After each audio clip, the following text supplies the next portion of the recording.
محققي ومحققات التعايش الأعزاء، أتمنى أن نكون مستمرين في أداء مهمتنا الحيوية والمجزية، واللي هي العمل على تحقيق المزيد من التعايش في مجتمعاتنا. اليوم بنلقي نظرة على جانب مهم جدا من جوانب التعايش والسلام، وعلى واحد من أكثر الأدوات خطراً اللي هو السلاح. لما بنتكلم عن السلام فإحنا غالباً بنقصد غياب العنف المباشر مثل القتل والأذى والضرب، ومش ممكن إنه نحقق هذا التعايش إلا إذا قضينا على العنف الجسدي والتهديد به كخطوة أولى. ناس كثير بيستخدموا الأسلحة الخفيفة والصغيرة وبيعملوا فيها أعمال عنف، ولسوء الحظ إنه كثير من المجتمعات بتشوف إن هذه الأسلحة ما بتشكلش أي تهديد بالنسبة لها، بالعكس بيشوفوها وسيلة للسيطرة على الآخر والتهديد وللهروب من الخطر، وبيشوفوها وسيلة للاحتفال. الآن وقد صرنا ثلاثة أوعدك يا روحي، أنت واللي في بطنك، إننا أهتم فيكم وأحبكم لآخر يوم في عمري. إن شاء الله يا رب يعيش العمر كله بسعادة. الآن وقد نعتذر، ما نقدر نوظف معك. تنقصك الخبرة، العفو منك. الواضح إنه لك فترة كبيرة بعيد عنك.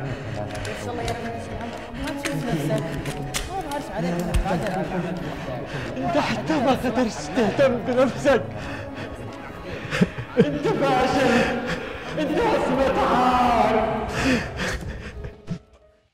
واحدة من الأعذار اللي بيتحججوا فيها الناس عشان يمتلكوا سلاح هي عبارة إنه السلاح ما بيقتلش الناس، الناس هي اللي بتقتل الناس، وهذا معناه إن السلاح ما هو إلا أداة في أيديهم، وهم اللي يقرروا بالآخر طريقة استخدامه. بالرغم إنه هذه الأعذار ممكن تبان منطقية، لكنها في الحقيقة خادعة جدا، لأنها بتفترض إن الأسلحة النارية لها استخدامات كثيرة، وواحد فقط من هذه الاستخدامات اللي ممكن يسبب الضرر. خلونا نقارن بندقية بسيارة مثلا. للسيارة استخدامات وأغراض مختلفة، نقل الأشخاص من مكان لآخر، ويمكن نستخدمها ككرفان ونعيش فيه، وممكن أستخدمها في إنقاذ البشر في حالات الفيضانات والحوادث. السيارة فعلا أداة متعددة الأغراض، ونية المستخدم هي اللي تحدد الغرض من استخدامها. والآن خلونا ننفذ نفس المنطق على السلاح. ممكن نستخدم السلاح لإطلاق النار على الناس، وممكن نستخدمه لإطلاق النار على الأهداف. شايفين إنه في له استخدام ثاني؟ أنا أشوف إنه ما عندوش أي استخدام غير إنه يطلق النار.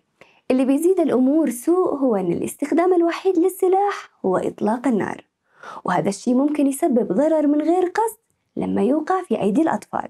مثلا الأطفال ما بتعرفش إن السلاح ممكن يسبب لهم ضرر حقيقي، فتلقاهم يتعاملوا مع السلاح على إنه لعبة مثل الألعاب الثانية، وأول ما يجي السلاح في يد واحد من الأطفال تلقاهم يتعاملوا معاه ببساطة ويضغطوا على الزناد زي ما يفعلوا مع الألعاب الثانية.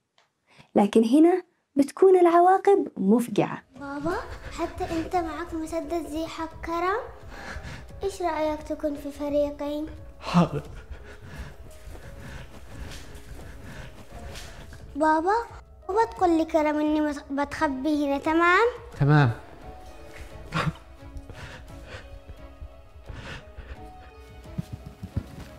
بابا إيش شفته؟ شو قد تخبى هنا؟ لا ما شفتش حبيبي، ما شفتش.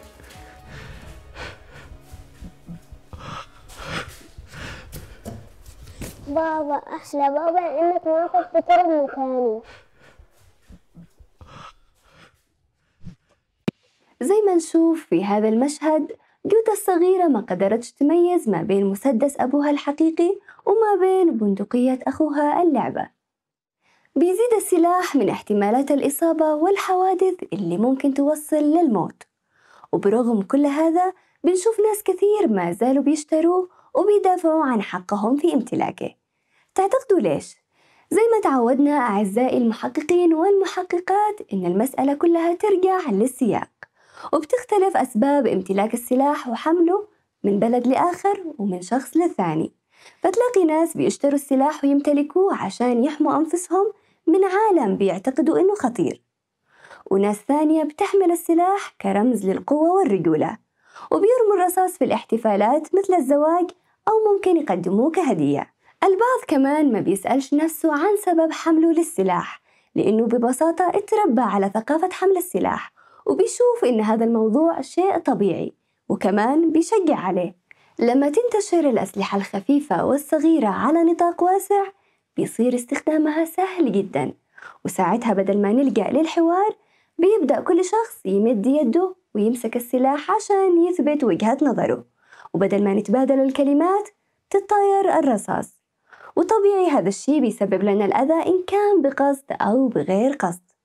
لما يطفو الصراع على السطح بيحاول كل طرف إنه يظهر قوته وبيتم التهديد بالسلاح، وإذا كان هذا الهدف هو إنهاء النزاع فبيكون من الأفضل لنا إنه نركز على المشكلة مش على الغرور ولا الكبرياء. وجود الأسلحة لازم يكون محدود النطاق، لكن مش كل الأسلحة صنعت بشكل متساوي. قبل انتشار السلاح في اليمن كان الخنجر هو المفضل لدى رجال القبائل، لكن كان في قوانين صارمة لاستخدام هذا السلاح الأبيض، مثل عدم مهاجمة النساء والأطفال نهائياً، أو استخدام السلاح ضد الأجانب، أو الهجوم على الخصم من الخلف. ولا واحدة من هذه القوانين اللي كانت تهدف إلى تقليل تأثير الخنجر المميت مطبقة على الأسلحة النارية الموجودة الآن. تستخدم الناس الأسلحة في أوقات كثيرة لإيذاء أنفسهم وإيذاء الآخرين بشكل عشوائي وبدون تمييز. تنظيم امتلاك السلاح حاجة ضرورية، بس عشان نوصل لهذه النقطة خلونا كلنا زملائي وزميلاتي محققي ومحققات التعايش نرفع وعي اللي حولنا بالخطر الجسيم والفتاك اللي تمثل هذه الأسلحة الصغيرة منها والخفيفة، وأهمية الحوار والتواصل لحل النزاع. خلونا ندور على الفرص اللي حولنا لبناء المزيد من التعايش في مجتمعاتنا، على أمل إنها تصير يوماً ما خالية من السلاح. يلا ألف سلام للجميع، وخلونا نتذكر دائماً المراقبة، التفكير والتحليل، وبكذا نكون محققين ومحققات التعايش.